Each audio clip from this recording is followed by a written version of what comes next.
আসসালামু আলাইকুম। আজকে আমরা দেখাবো কিভাবে গোডিডি থেকে ডোমেন কিনতে হয়। এজন্য আমরা প্রথমে গোডিডি ডোমেন কেনার website www dot www dot go GoDaddy dot dot কমে ওয়েবসাইটে ঢুকলাম, প্রবেশ করলাম। তো আমরা যে ডোমেনটা কিনবো প্রথমে শুরুতে ওই ডোমেনটাকে সার্চ দিয়ে দেখবো যে এই ডোমেনটা অ্যাভেলেবল কিনা। সাপোজ আমরা একটা ডোমেন সার্চ দিলাম, টেস্ট টেস্ট ডোমেন নেম লিখে সার্চ দিলাম, দেখি এটা অ্যাভেলেবল কিনা। যদি অ্যাভেলেবল থাকে তাহলে এখানে শো করবে টেস্ট ডোমেন ডট কম। না, এটা অ্যাভেলেবল না। তো আমরা এখানে আরেকটু একটা প্রিমিয়াম ডোমেন অ্যাভেলেবল। তো আমরা যে দেখি অন্য আর একটা ডোমেন দেখি, একটা বিডি লাগিয়ে দিলাম, test domain name dot com, BD dot com. হ্যাঁ, এটা test domain dot com available এবং এখানে প্রাইস দেওয়া আছে 12.99 ডলার, ইউএস ডলার।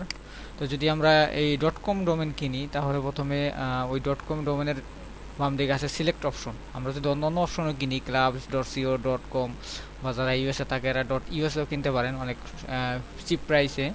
তো আমরা ডট কমটাই দেখি। ডট কম কেনার জন্য আমরা ডট কমের ডোমেনের যেটা অ্যাভেলেবল দেখাচ্ছে, প্রাইসও দেখাচ্ছে, তার বাম দিকে আছে সিলেক্ট অপশন। তো আমরা এটা সিলেক্ট করলাম, এই ডোমেনটা সিলেক্ট হয়ে গেল আমার জন্য। তো এরপরে সিলেক্ট করার পরে আমরা এরপরে কন্টিনিউ টু কার্টে ক্লিক করব। কন্টিনিউ টু কার্টে ক্লিক করে এটা আমার জন্য অ্যাড হয়ে যাবে।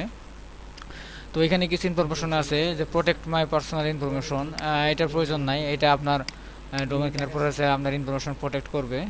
আর হোস্টিং এগুলো আপনার দরকার নাই যদি আপনি এখান থেকে হোস্টিং না নেন। তো শুধু আমরা পরপর স্টেপে চলার জন্য কন্টিনিউ টু কার্টে ক্লিক করলাম, চলে গেল। তো চলে আসতেছে। আর অবশ্যই আপনি একটা যে মেল দিয়ে আপনি এখানে রেজিস্ট্রেশন করবেন এরকম একটা মেলে লগ ইন করে থাকবেন। আমাদের রেজিস্ট্রেশন বা ডোমেন কিনতে গেলে যে পার্সোনাল ইনফরমেশন লাগে ওগুলো দিতে হবে। তো এখানে আছে রিভিউ আর কারেন্ট অর্ডার। তো এখানে খেয়াল করুন, নর্মালি এখানে সাধারণত ডিফল্টভাবে 2 ইয়ার্স দেওয়া থাকে এবং 2 বছরের প্রাইসটা যে প্রাইস হয় এখানে দেওয়া আছে $28। তো এরকম প্রাইস দেওয়া থাকবে। তো আপনি যদি 1 বছরের জন্য কিনেন তাহলে এখানে থেকে সিলেক্ট করবেন 1 ইয়ার। 1 ইয়ার সিলেক্ট করলে সাথে সাথেই 1 ইয়ারের যে প্রাইসটা এখানে তা শো করবে। অর্থাৎ আমার 1 ইয়ারের প্রাইস চলে আসছে $13.17। তো ওকে, ফাইন। তো আমি এখন 1 ইয়ারের জন্য ডোমেনটা সিলেক্ট করলাম। পরবর্তীতে এখানে এগুলো সিলেক্ট করার প্রয়োজন নাই। আমরা এখানে আছে হ্যাভ এ প্রোমো কোড, অর্থাৎ আপনি যদি তাদের কোনো প্রমোশন কোডের অফার নিতে চান তাহলে এখানে তাদের প্রমোশন কোড আপনাকে ইনসার্ট করতে হবে। তাহলে ওই প্রমোশন কোড অনুযায়ী এখানে প্রাইসটা ভেরিফাই করবে বা আপনি ডিসকাউন্ট পাবেন। তো আমরা যদি হ্যাভ এ প্রোমো কোড অপশনটা ক্লিক করি, এখানে বলছে আপনি প্রমোশন কোডটা ইনসার্ট করেন। তো আপনি চাইলে নেট থেকে প্রমোশন কোডটা সার্চ দিয়ে নিতে পারেন। তো সাপোজ আমরা একটা ডেমো প্রমোশন কোড একটা সাপোজ দিয়ে দেখি কাজ করে কিনা। এরকম আমার নেট থেকে কালেকশন করা একটা অনটেস্ট আমরা দিলাম, প্রমোশন কোড দিয়ে অ্যাপ্লাই করলাম। প্রমোশন কোড দেওয়ার পরবর্তীতে এখানে বলতেছে হ্যাঁ সাকসেসফুলি অ্যাপ্লাইড, অর্থাৎ আমার প্রমোশন কোডটা সাকসেসফুলি অ্যাপ্লাইড হয়েছে এবং প্রাইসটা চলে এসেছে $2.17। অর্থাৎ আমি কিন্তু ডিসকাউন্ট পাচ্ছি $13। তো প্রমোশন কোডটা আবার এক্সপায়ার হয়ে যায় অনেক সময়, খেয়াল রাখতে হবে যে আজ এটা কাজ করতেছে, আগামী পরশু কাজ নাও করতে পারে। এই জন্য আপডেট প্রমোশন কোডগুলো আমাদের কালেকশন করতে হয়।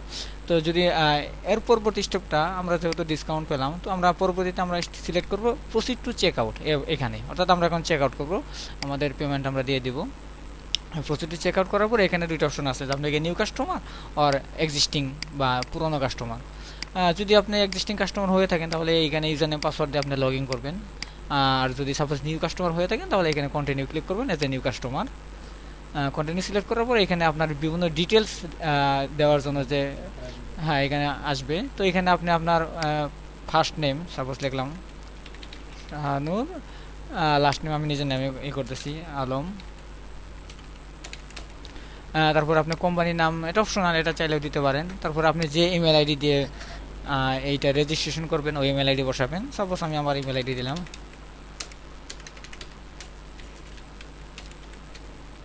gmail.com।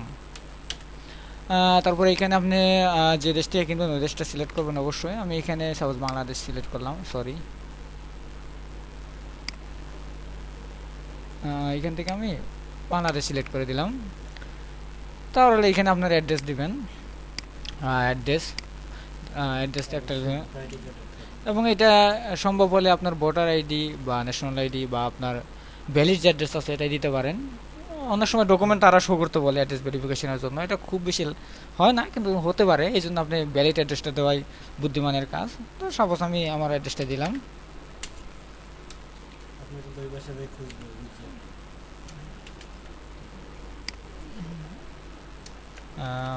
সাপোজ আমি একটা অ্যাড্রেস দিলাম,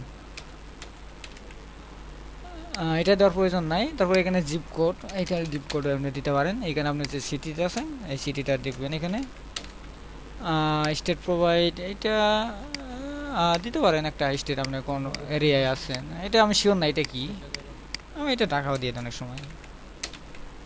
আর এখানে আপনার যে ভ্যালিড ফোন নাম্বার আছে এটা হ্যাঁ দিয়ে দিছি।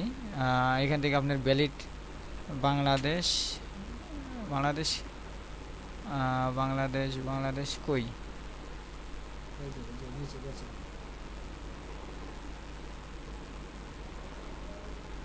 ধীরে ধীরে দেন, এত তাড়াতাড়ি করা দেখবেন না, আমার দেশে দ্রুত আছে। হ্যাঁ এখানে বাংলাদেশ সিলেক্ট করে আমাদের যে ভ্যালিড নাম্বার আছে 01711, ও সরি এখানে 0 যেহেতু দেওয়া আছে এখানে হবে না, আপনি আপনার ভ্যালিড মোবাইল নাম্বারটা ইনসার্ট করলেন। তারপরে হ্যাঁ এইটা লেগে ইম্পর্টেন্ট একটা, সরি এখানে শাখা লিখছে, এখানে ঢাকা হবে। তো এখানে এইটা লেগে মূল আপনার ইম্পর্টেন্ট ইনফরমেশন। তো এখানে আপনি তাদের এখানে একটা তাদের আপনার ডোমেইন প্যানেল অ্যাক্সেস করার জন্য এখানে আপনি রেজিস্ট্রেশন করতে হবে সরি এটা billing information, account information, account information দেওয়ার জন্য। আপনি ঠিক তুলে দিয়েছেন এজন্য এত কিছু কোথায় হ্যাঁ যদি আপনি এখানে বলা আছে use the above billing information for account information, অর্থাৎ আমার যে উপরে ইনফরমেশন দেওয়া আছে এগুলি আমার বিলিং ইনফরমেশন, তাহলে এখানে চেকবক্স দিয়ে রাখবেন। আর এখানে যদি চেকবক্স উঠিয়ে দেন তাহলে আপনার আলাদা অ্যাকাউন্ট ইনফরমেশন দিতে হবে। তো আমরা উপরের যে ইনফরমেশন আছে এটাই রাইট। তো এখন আমরা এটা মূল একটা খুবই ইম্পর্টেন্ট একটা পয়েন্ট এতটুকু, যে এখানে আমাদের ডোমেন প্যানেলে অ্যাক্সেস করার জন্য, অর্থাৎ ডোমেন প্যানেলের বিভিন্ন ফ্যাসিলিটি বা ডোমেন প্যানেল এডিট করার জন্য, তো এখানে আমাদের একটা ইউজার নেম লাগবে। আপনি আপনার প্রয়োজন মতো একটা ইউজার নেম এখানে দিয়ে দিবেন। দিলেন, আমি একটা দিলাম test user name U S E, sorry T E S T test U S E test user name. এখানে আপনার একটা পিন নাম্বার দিবেন অবশ্যই 4 ডিজিটের, সহজ কোনো ডিজিট ইউজ করবেন না, এরকম একটা। হ্যাঁ ডোমেন ট্রান্সফারের সময় পিন নাম্বারটা আপনার লাগতে পারে। আর এখানে আপনি পাসওয়ার্ড ব্যবহার করবেন, পাসওয়ার্ডের ব্যবহার করার সময় খেয়াল রাখবেন পাসওয়ার্ডটা অবশ্যই হতে হবে মিনিমাম 9 ডিজিটের, বড় হাতের ক্যাপিটাল অক্ষর ইউজ করতে হবে মিনিমাম একটা। অর্থাৎ আপনার পাসওয়ার্ড যা ইউজ করেন অবশ্যই একটা ক্যাপিটাল লেটার থাকতে হবে এবং মিনিমাম ডিজিট সংখ্যা হবে 9টা, 9 ডিজিটের কমে পাসওয়ার্ড দিলে এরা নেবে না। তো আমরা একটা পাসওয়ার্ড দিলাম,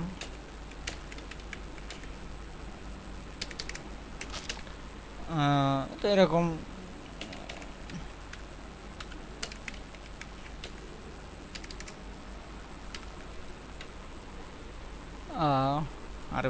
হ্যাঁ আমরা পাসওয়ার্ড এন্ট্রি করলাম।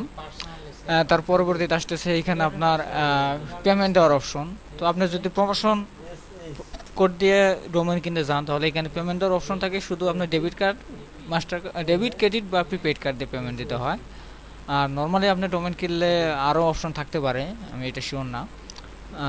তো এখানে কি আপনার যে প্রয়োজনে যে কার্ড নাম্বার আছে কার্ড নাম্বারটা দিবেন, কার্ডের যে সিবিসি কোড আছে ওই দিবেন এবং কার্ডের যে নামটা আছে এটা দিবেন, কার্ডের এক্সপায়ারি ডেট আছে ওইটা দিবেন। আর সিবিসি কোড হচ্ছে কি আপনার কার্ডের পিছনের সাইডে দেখবেন 3টা কোড থাকে, উপরে কার্ডের নাম্বার থাকে, কার্ডের ব্যাক সাইডে 3টা নম্বর দেওয়া থাকে, ওইটা হলো সিবিসি নাম্বার, ওটা এখানে দিবেন সিকিউরিটি কোড।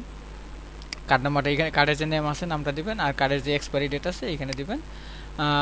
ইউজার্স এটা আপনি চাইলে দিতে পারেন, নাও দিতে পারেন এক্সপ্রেস চেকআউটের জন্য।